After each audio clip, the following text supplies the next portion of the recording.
이번 시간에는 임금 출신으로는 유일무이하게 제주도에 유배해온 광해군에 대해 몇 가지 짚어보고자 합니다.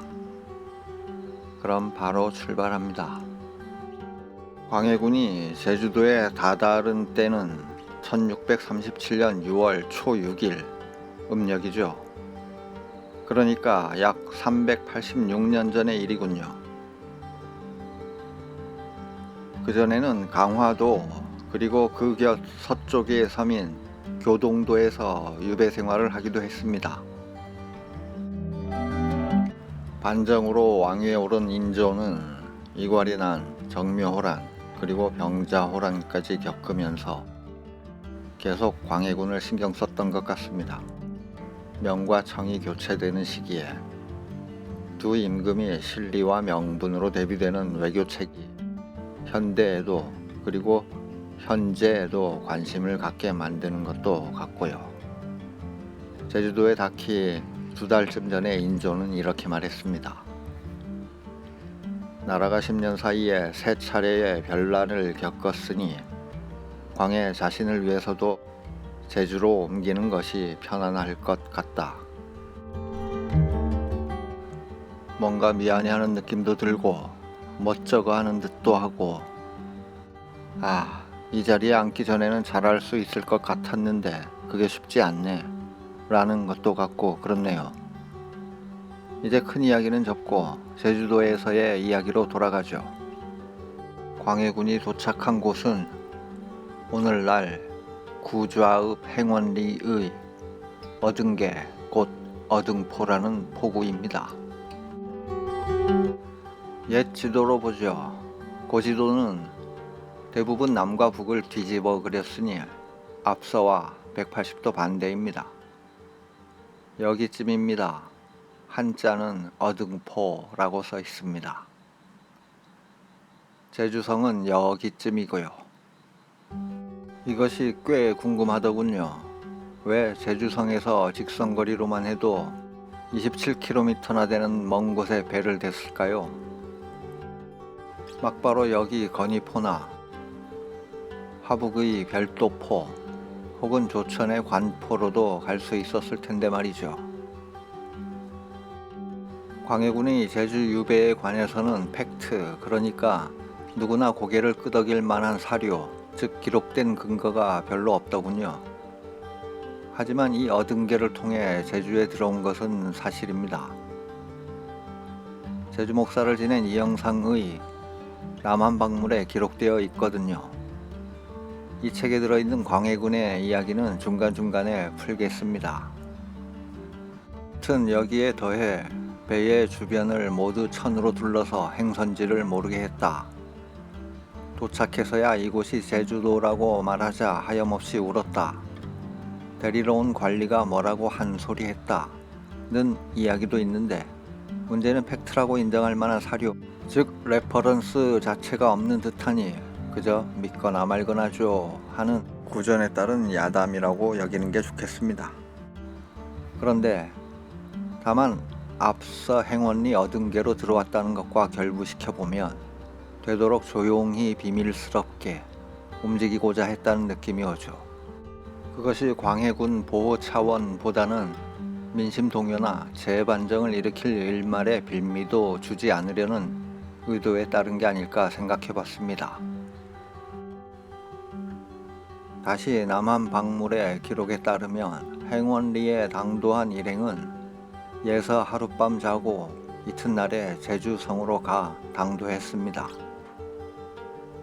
이때는 또 어떻게 이동했을까 하는 궁금증도 있으나 역시 언급이 없으므로 그냥 넘어가죠. 성 안에 들어온 광해군은 위리안치형에 처해졌습니다. 남한박물의 설명에 따라 그림으로 가볍게 재구성해보죠. 먼저 광해군을 거주할 집에 들게 했습니다. 가시울타리를 두르고 나인 둘을 같이 들여보냈으며 그리고는 밖에서 문을 닫고 봉에 잠근 후 함께 왔던 일행 중에 도사 등 5명은 서울로 돌아가고 소고군 소속 군졸 30명으로 돌아가며 지키게 하였습니다. 오늘날로 치면 가택연금과 유사하네요. 제주 유배인들 가운데 중종 때인 1520년, 그러니까 광해군보다 약 120년 전에 유배 온 충암 김정도 유리안치형을 받았습니다. 저서인 제주풍토록을 보면 동문밖 근처 어딘가에 있던 절터에 기거했습니다. 그때는 동쪽 성 경계가 이렇게 산지천 서쪽을 따라 있었죠. 그래서 김정의 적소는 대략 이 일대 어디쯤으로 보면 무리가 없겠습니다. 제주풍토록에 따르면 알게 모르게, 즉 들키지 않고 뒷말이 안 나오게 조심하면서 인근 과원을 산책하는 정도의 바깥 출입이 가능했던 것으로 나타나고요. 또 제주 유배인들 중에는 민가의 집에 살면서 그 집 주인이 식사도 챙겨주고 한 예가 좀 됩니다. 따라서 광해군의 경우는 같은 유리안치형이면서도 국가 공권력에 의해 보다 삼엄하게 감시 통제되는 그런 유배 생활을 했다는 차이가 있습니다. 그리고 지금까지는 현재 제주시 중앙로 한 은행이 자리한 곳을 광해군의 적소토로 알고 있는 사람이 많을 겁니다. 왜냐하면 그곳에 이를 알리는 표석이 설치되었기 때문입니다. 비록 남한박물에는 적소가 서문 안에 있었다는 설이 있다고 했지만 사람들에겐 이 표석의 존재 자체가 시각적 각인에 한몫했을 테죠. 신문 기사를 살펴보면 2007년에 고증을 거쳐 세웠다고 하는데 결과적으로 아쉬운 대목입니다. 저도 몇 년 전에서야 두 곳이 뒤섞여 이야기되고 있음을 알고 뭐지? 했던 기억이 있는데요. 아무튼 이 표석이 있는 중앙로 일대 이곳 말고 다른 곳, 즉 남한박물에서 말한 내용은 정확히 이렇습니다. 제주 서쪽 성 안에 있다. 그림으로 보면 이 일대쯤 되겠죠. 그런데 이 내용은 문중이 소장하고 있던 것을 문화재청이 소장하게 된 본이고 비교적 최근에 제주민속자연사박물관이 소장하게 된 소위 박물관 본이라고 하는 다른 본이 나타났습니다. 여기에는 제주 망경루 서쪽 성 안에 있다 라고 보다 구체적으로 명시되었다는 거죠. 따라서 여기가 망경루이므로 이 정도쯤으로 좁혀집니다. 오늘날 위성으로 보면 이렇게 성 경계가 있었고 서문이 있었으며 여기에 망경루가 있습니다. 그리고 망경루 서쪽 성 안은 이 정도면 되겠지요. 지금은 집들이 들어차 있네요. 여기서 또 제외할 곳이 있을 겁니다. 성벽과 나란히 그어진 이 노란 점선을 주목하십시오. 현재의 집들이 이 선을 따라 구획되어 있죠.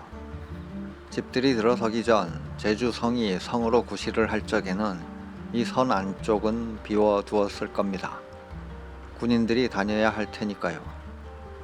따라서 광해군이 머물렀던 광해군 안치소는 이 정도의 구역 안에 있었다고 보면 될 것 같군요. 이번 이야기를 준비하면서 살피다 보니 동문노터리 인근이 예전 기업은행 자리도 후보지로 거론되던 곳이더군요. 그러니까 그동안은 동쪽, 중앙, 서쪽 이렇게 세 군데가 후보지였던 것인데 사실에 입각한 세세한 기록과 그 기록이 보관 및 이를 토대로 한 제대로 온 전파에 대해 보다 진정성 있는 접근이 필요하다는 생각이 듭니다. 누군가는 구전이 사실에 가깝고 기록이 허위 과장될 수 있지 않느냐고 반문할 수 있겠습니다. 하지만 이는 또 이렇게 설명할 수 있습니다. 남한박물의 광해군에 관한 기록은 이형상 목사 재임기보다 이른 때 약 60에서 70년 전에 있었던 일을 적은 것으로 이형상이 직접 겪은 것은 아닙니다. 하지만 나이 많은 아전이 직접 보고 겪은 내용을 기록하였고 이를 인용한 것이기 때문에 신뢰도가 아주 높습니다. 특히 아전은 관아의 일을 잘 알 것이고 또 이를 기록으로 남겼다는 것은 책임 문제와도 결부되기 때문이죠. 또 굳이 거짓으로 적어서 이득을 볼 만한 거리도 없어 보이죠. 마찬가지로 만경루의 서쪽 성 안에 있었다는 점도 10분 이해가 됩니다. 김정의 사례처럼 외딴 데나 또는 주민들 거주 지역에 위리 안치했다면 유사시의 대응이 아무리 잘 되어도 저곳 관아 지역보다는 늦을 것이고 평소에도 그만큼 구멍이 생길 위험이 크겠죠. 앞서 밝혔듯이 소고군 군사 30명이 번갈아가며 지키는 국가 공권력의 감시 통제 아래의 위리 안치, 이는 절대적인 현 정부 수장, 인조가 지켜보고 있다는 것과 같다고 봐야겠죠. 이 일에 관계된 사람들은 자칫 잘못하면 목숨이 위태로워지는 그런 시간들이 아니었을까요? 암튼 광해군은 그렇게 갇혀 지낸 지 4년하고도 몇 달쯤 지난 뒤에 숨을 거두었습니다. 1641년 음력 7월 1일이었습니다. 때에는 이시방이라는 이가 목사여서 사후 처리를 했습니다. 이귀라는 이의 둘째 아들인데 당시 부자가 함께 반정에 참여해 광해군을 끌어내리는 데에 한몫했습니다. 좀 아이러니군요. 1641년 음력 8월 18일에 광해군을 실은 배가 제주섬을 떠났습니다. 살아서 들어왔지만 죽은 듯 지내다 죽어서야 떠난 광해군의 제주도였습니다. 그리고 보너스 이야기입니다. 하멜 표류기로 유명한 하멜 일행이 잡혀서 머물렀던 곳이 바로 광해군의 안치소였다고 표류기에 스스로 기록해 놓았습니다. 일행이 제주도에 표착한 해가 1653년이었으니 사후 12년이었네요. 생존자가 36명이었고 모두 이곳에 기거했던 것으로 보이는데 안치소 건물의 규모가 작지는 않았을 것 같다는 생각을 끝으로 다음에도 재미있을 것 같은 이야기로 만나겠습니다.